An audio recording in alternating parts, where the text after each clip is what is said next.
Welcome everyone to my first Blender tutorial. You might have found this because you've completed Blender Guru's Donut and you're wanting to learn more 3D design and maybe some animation. So for me, when I was learning 3D design, I completed like many other 3D artists, I completed the Blender Guru's Donut. And once I did that, I was like, all right, what else do I want to make and how can I improve my 3D modeling and learn more about that process? So I originally made a couple product animations of shoe designs after I did the donut. Today I put together some of those screen recordings from when I made one of mine. And we're going to be making a Hoka product animation. I'm going to be going into how to do the 3D modeling aspect of it. I do cover a little bit of the environment design. I might do a whole tutorial on environment design because that subject deserves its own video in itself. But we're about to dive into this tutorial, and before we start I just want to say 3D and art is so beautiful because there's so many different ways of how to do certain things. So this is in my early stages of 3D design, so I'm sure there's a lot of things you're going to be seeing that there might be another way to do it, there might be a better way, a more efficient way to do it. So if there is, please let me know in the comments, share, let's start helping each other out, let's get our growth rate going faster. So without further ado, let's go. Boom. This was for a personal project of mine, and I was just trying to learn more about 3D modeling and getting more details within a 3D model. I didn't catch the very beginning where I started the modeling, but that's okay. It's very simple to get started. As you can see on the right side in the scene collection menu, I just started with a plane that had a mirror modifier with the clipping checked off and a subdivision modifier with 2 levels of subdivision on there. Then what you want to do is just take an edge from the original plane that you start with and extrude and follow your reference image just to get the basic shape. We'll worry about the exact vertice placement in a second. In these beginning stages, just think about the simplest forms of the shape that you're trying to make your model. It is important to have good reference images, especially when you're working on a product animation. You want your 3D models to be as realistic as you can for your client or for your super awesome portfolio piece. So now let's just align some of these vertices to our reference image.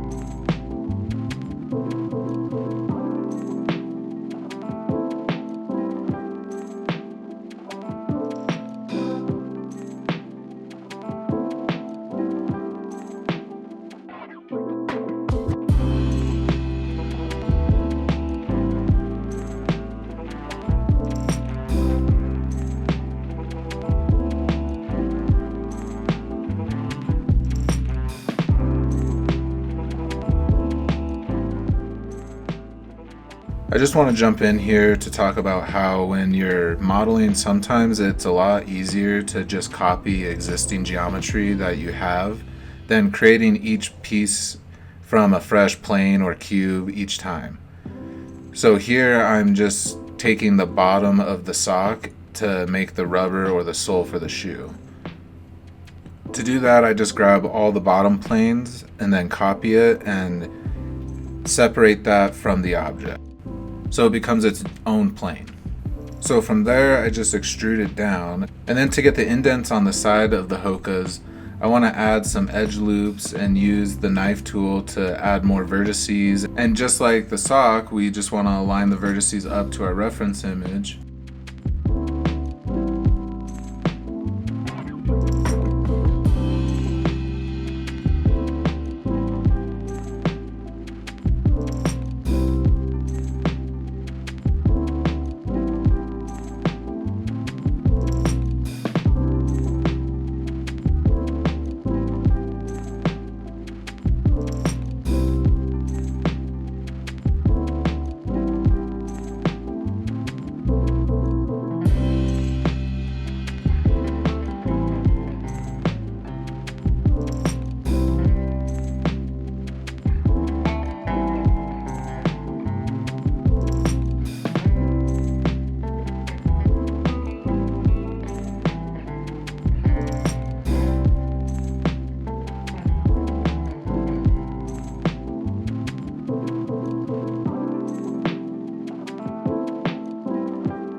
And then we want to grab the edges that we created and bevel them out, add in one more loop cut to the middle, and scale it down to actually get the indent within our geometry. Once we do that, we want to go back to aligning vertices.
Now that we have that done, we have the basic model of the Hoka, and I'm thinking it's looking pretty great right now.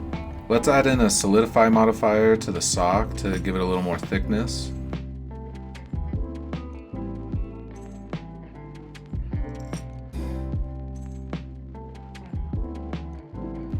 And now that we applied the mirror modifier, let's take out some planes so we can add in the tongue of the shoe.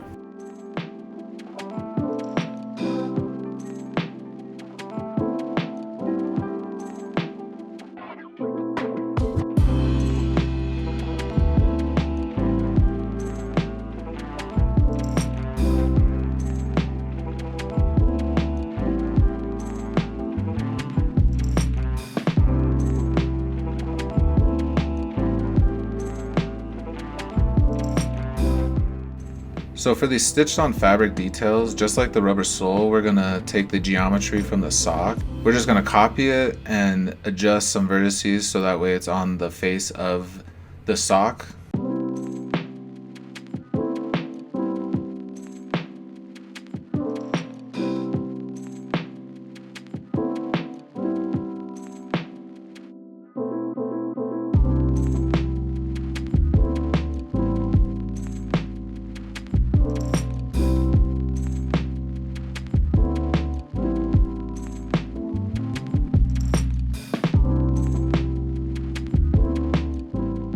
So for these plastic details where the lace is looped through, I just started out with another plane and lined up the vertices and subdivided it again. And we're going to add a solidify modifier and add in a shrink wrap modifier as well. Sometimes with the shrink wrap modifier, you want to make sure that you have enough vertices and geometry for your objects to be able to stick to each other cleanly.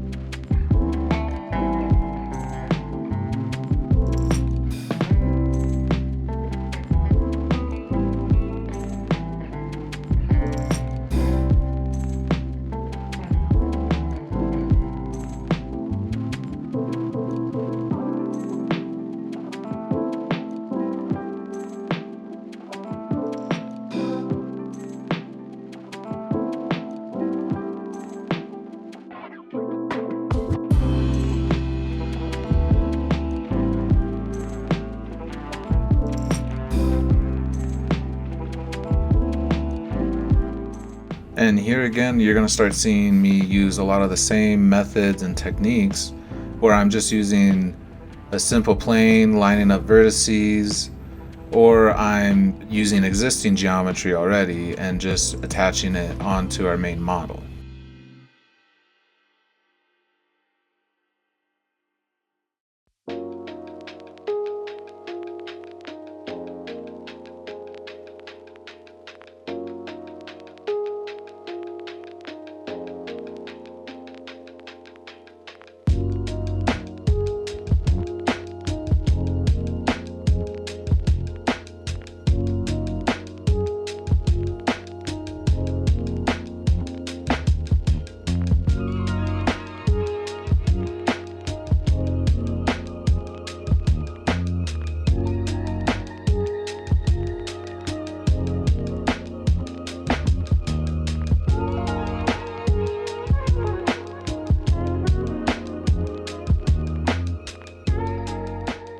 Here now we're going to add in the lace holes by using a cube and rounding it out to match the shape of the lace holes. And we're going to add a boolean later on to get the full details.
For most of the detailed indents on the shoe, I'm going to be using the same method of a boolean modifier, and later we will apply all the modifiers and you'll be able to see the actual shoe and what the geometry looks like with the booleans applied to it.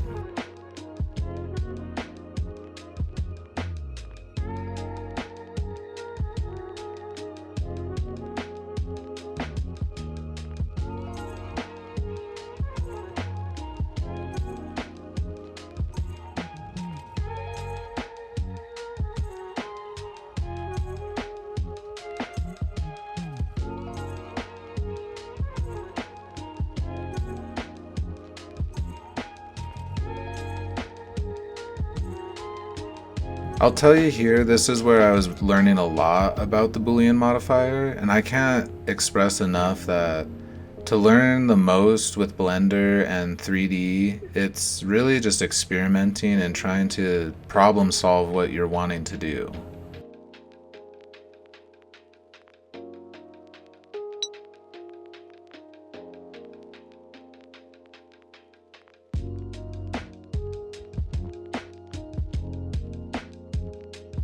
Speaking of experimenting, this is where I learned how to make laces in a shoe. I went through so many different methods of trying to create the geometry myself, trying to extrude out a cylinder to make the lace. But then I found a very helpful YouTube video on a 3D model of a shoe, and he went over the laces where he was using a Bezier curve, and I'll try to link the video in the profile and give them a shout out because their video truly helped me with this project.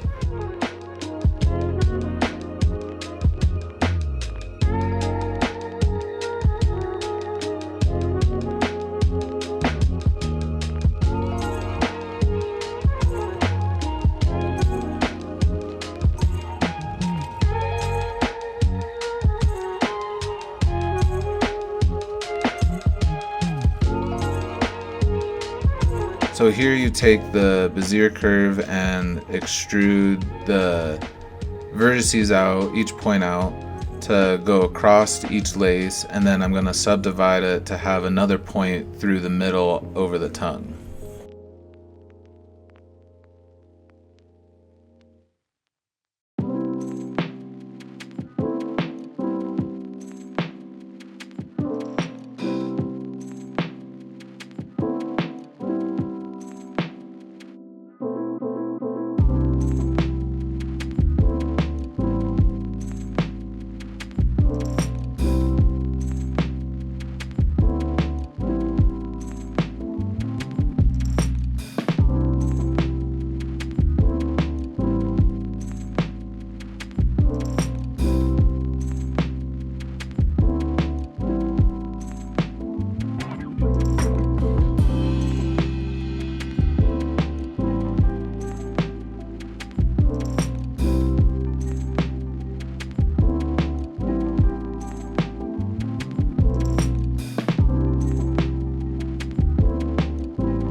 Curves can be a little tricky, but also just think of it just as geometry. Like, think of it as the simple forms and just get the pattern or the direction of where you want the curve to go first, and then start playing around with how do I move these vertices, how do I line it up. So once I have the curve as the lace going through the shoe, I'll create an object that I can have it reference to be the shape that will extrude through the curve. So what I did was just create a cube and then rounded it off, just like the booleans that we made to make the lace holes.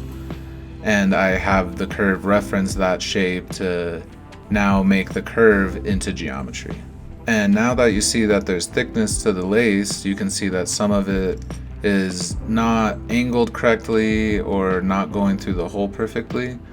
So what I did was just try to line it up again and adjust the tilt now of the vertices.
Again, just experiment, play around, learn the program, learn the tools as you go. I honestly feel like with art, we should always be learning with each piece or each project that we're making. No matter what skill level you're at, just experimenting is the way to learning and learning new ways of how to do stuff.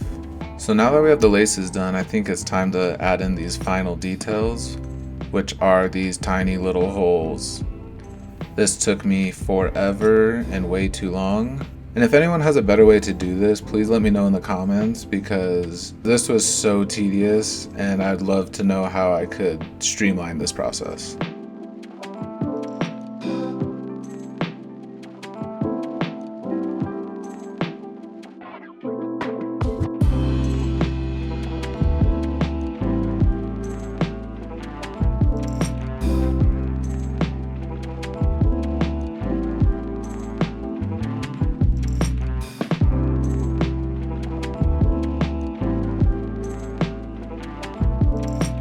Let's now also add in the logos. What you can do is import a SVG of the logo in and make it 3D pretty easy.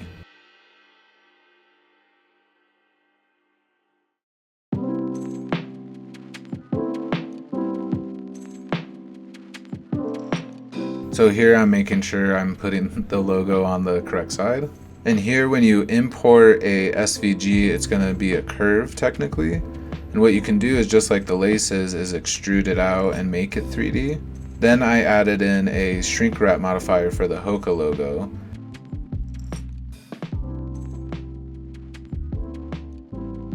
And for their secondary logo, I was having a little trouble with the SVG method, but then I realized it's such a simple shape that I could probably model that myself, which ended up turning out way better.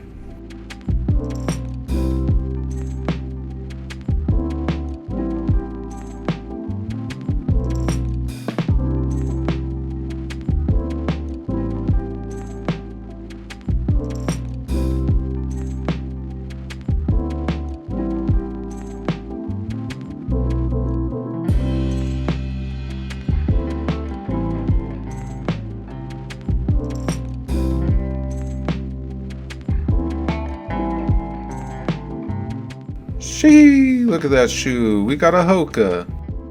Now let's texture it. For coloring and texturing, I really recommend Blender Kit. It's a lot of free textures, and you can play around with them so much because it gives you all the nodes to play around with. Maybe one day I'll do a full video on textures and how to manipulate pre-made textures or textures we find online. Let me know down in the comments if you'd like to see a video like that, or find it helpful. When I'm looking at shaders on Blender Kit, I really mainly focus on what the actual texture or the feel of it would look like, and then I know I can manipulate the color of it myself. And all you have to do is just detach the texture color that comes with the texture that you download, and just manipulate the base color from there. So here I add in a lot of gradient textures and mix it with a noise texture. That way I get a smooth transition in the gradients of oranges.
Now that the shoe's all colored and textured up, now let's make the environment for this product animation. I also have some experience with environment design, and I could do a full video on environments and add-ons like the ANT landscape, but here I'll just explain a little bit of what I'm doing. To start, I just made a huge plane and added a lot of geometry to it with subdividing it. After that, I add a displace modifier and use the pre-made cloud texture within it and play around with the settings.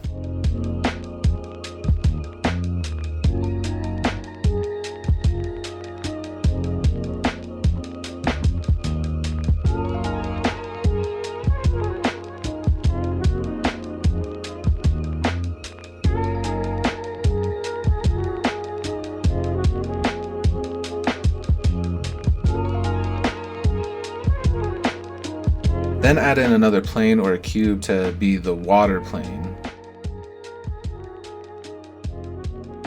Lower it down to how you would want the puddles or the pond to be.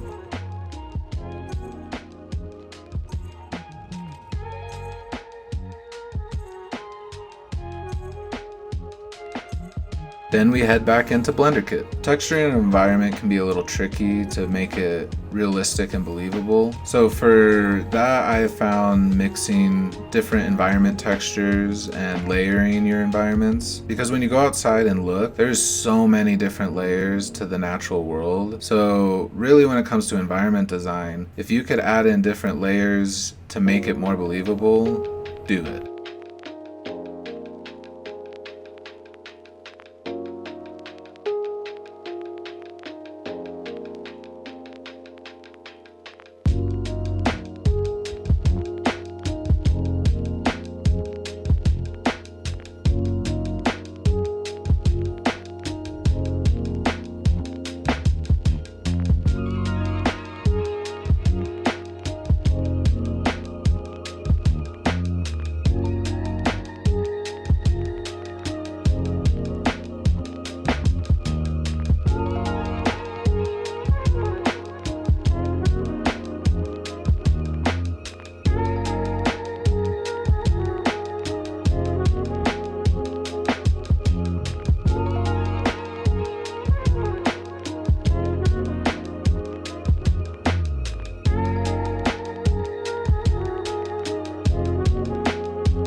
Now that the environment's set up, let's place our shoe.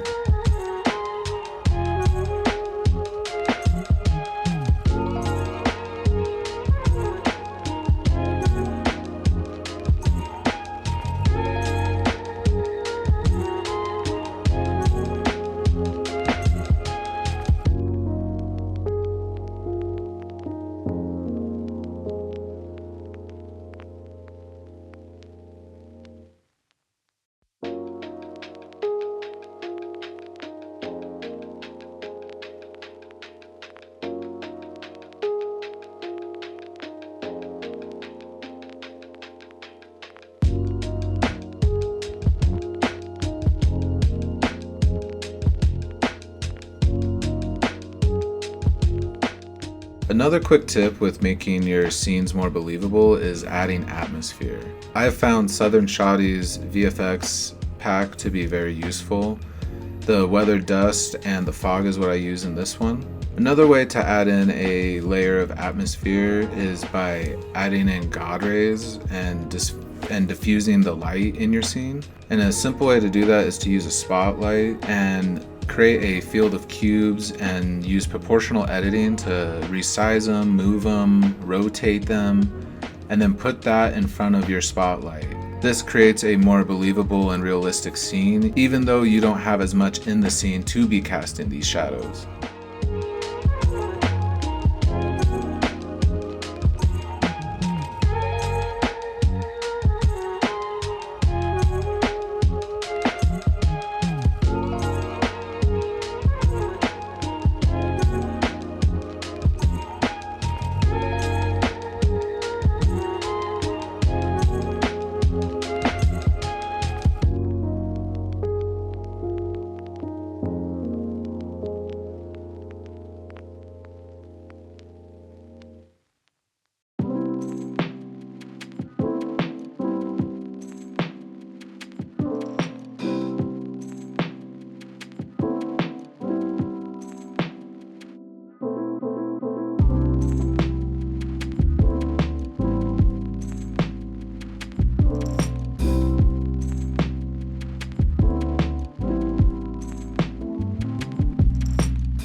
Now look at that. Doesn't that just look like a crisp forest scene? All that's left is to line up our shot and render it out.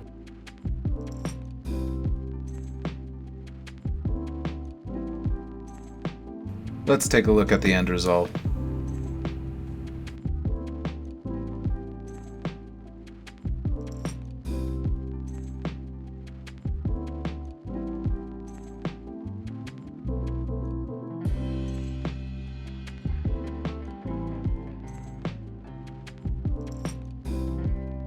Sheesh, that Hoka was looking good.